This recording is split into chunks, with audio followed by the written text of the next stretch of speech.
What's up, YouTube? So I'm gonna show you how I meal prep. Currently got water boiling for rice. I got 3 pounds of lean ground beef defrosting in the microwave.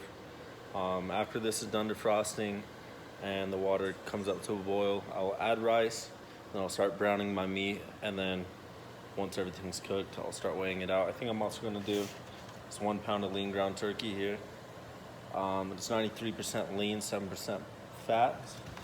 Good whole ground turkey. Probably gonna do that for like my pre-gym meal for the ground turkey, and then just the ground beef for the lunches. After that, I'll show you how it all goes together. I'll show you guys in the next clip. All right, so I just got done browning the hamburger, and then I only use like 3 seasonings. I use black pepper, Morton salt, just some garlic powder, onion powder, keeping it simple, and then the rice up in there nice and sticky, because nobody likes dry rice. So what I usually do like a half cup more water than the rice that I put in, just so it absorbs the water a lot better. I've had times where I've just had super dry rice and it's absolutely disgusting. So the meat's almost done. What I'm gonna do is I'm gonna pull out the scale, and then I have these little containers. So they're Rubbermaid containers, and you could buy them at Walmart. I bought these at Walmart for like $8 a piece for like 10 of them, which I think is worth it because it's a whole lot better than buying some super expensive Tupperware or whatever. And you could honestly just do like a single container that doesn't split into 3, just use whatever you got. So I'm trying to help out anyone that needs help meal planning. These are only done into 2 sections instead of 3. I still get my vegetables in there, which I'm gonna use broccoli. I'll show you how I do that, rice and everything. So I bring it over near the ground beef, and I just pour it over the rice to get 4 ounces. 2.6. Try and get it as close as possible. It's pretty easy with ground beef and ground turkey. 3.5. Just do little pieces at a time. 3.6. 3.9. So just a good piece. 4.1. Take out these pieces. Try and get it as close as possible. 4 ounces. And then all I need is broccoli, and I'll show you that once I get the other ones. Got all the meals prepared so far. I got ground turkey in here. There's 5 ounces in there, and then 4 ounces each in there for pre-workout meal. So that's around like 4 p.m. And then these are all around noon. Just 4 ounces of ground beef, half cup of rice. I'm gonna weigh out broccoli. So what I do is I just take the frozen broccoli and I weigh out 4 ounces just so that I can microwave it while I'm at work, and it tastes the same. It tastes pretty good. And I'll just season it with salt and pepper. And that's basically it for the lunch side of things and pre-workout meal. All I gotta do left is breakfast, which hopefully I can get to tonight. So these are the lunches done. I got pre-workout meals, and then all these 3 didn't have enough broccoli for, so I'll have to get more. And so that's just it for now.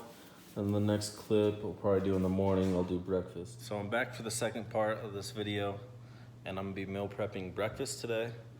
So I'm gonna show you the way I do it. So I got a carton of eggs, and then just a case of egg whites.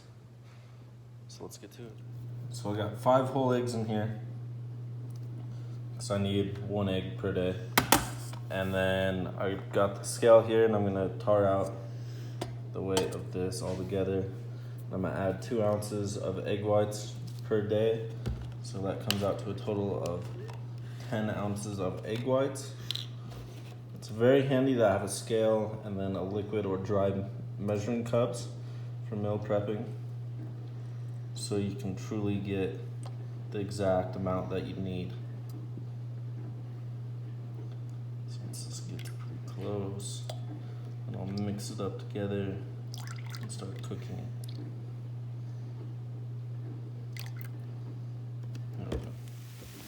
So make sure you guys get a decent pan.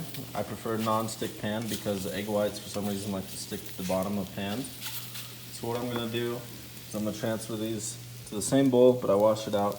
And if you do use the same bowl, make sure you do wash it out because you don't want cross-contamination. So after I put them in the bowl, I'm gonna measure them and divide it by 5 for each day of the week. So when you put your bowl on the scale, make sure you tar it out so it's at 0. So you're just weighing your eggs and not the bowl with it, so you don't get a false number when you divide it. So the total of the eggs itself is 15.4 ounces.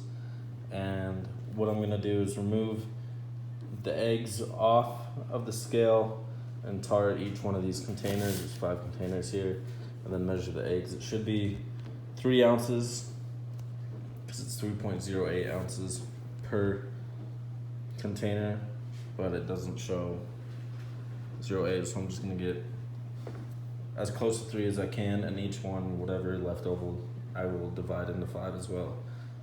So I got it all divided into 5 equal measurements. And so what I do in the morning, I'll take a 1/4 cup of chopped spinach, and then I'll reheat it again in the microwave, and then add the spinach and mix it in because I don't like soggy spinach mixed in. So I'll do that, and it tastes so much better. I know it's not like a lot, only 3 ounces, but I'm cutting my calories to 1,800 calories per day. And so I have this, and then the midday snack, which is 10 a.m., which is just my rice cake, peanut butter and jelly sandwich with sugar-free jelly, and then natural peanut butter, and then with the protein shake, and then lunch, pre-gym meal, and then dinner after the gym, and protein shake right before I go to bed. And then, so what I prefer, and what you're pretty much told if you really want to get into nutrition and working on yourself and building muscle, is you need 1 gram per body weight if you want to gain muscle. And right now I'm kind of in the surplus with protein. I'm at 187 grams of protein per day with only 180 pounds. So if you follow that step, you will surely see muscle gains. It won't be right away. Like normal, you got to work for it. It'll take probably 4 weeks to see good solid results. Don't track the scale. The scale will lie to you. If you think the scale matters, it really doesn't. It's body measurements and your BMI. Even though your BMI isn't accurate, it still helps you track it a little bit, but I definitely would go with measurements. If you can, get a little cloth measuring tape and measure just your certain muscle groups once every 2 weeks. That'll help you track it a little bit easier. Make sure you write it down. And that's pretty much it for now. If you're going to, make sure you track your macros properly. Adjust your carbohydrates per day depending on if you're going to lift heavy, you're gonna need more carbs. If you're gonna lift a light, and just do like a hypertrophy day, do a lower carb intake so it's not as crazy. But make sure your calories aren't going a rapid like roller coaster, not highs and lows. Maintain that good caloric maintenance. And then, like I said, if you really want to do it properly, I highly suggest getting a nutritionist, kind of help you out. Especially you younger kids that don't really know, I would highly suggest you do that. But if you do know your nutrients and whatnot, you should be pretty good. But I'm doing this trying to help out the younger kids that don't really understand meal prep or nutrition. If you have any questions, hit up my Instagram and I'll tell you where to go, or if I could help you the slightest bit, I'll try my best. So if this helps, leave a like. I really appreciate it. Comment down below what you think of this video, and I'll catch you guys on the next video. Hopefully I'll be putting out more here shortly. So see you guys later.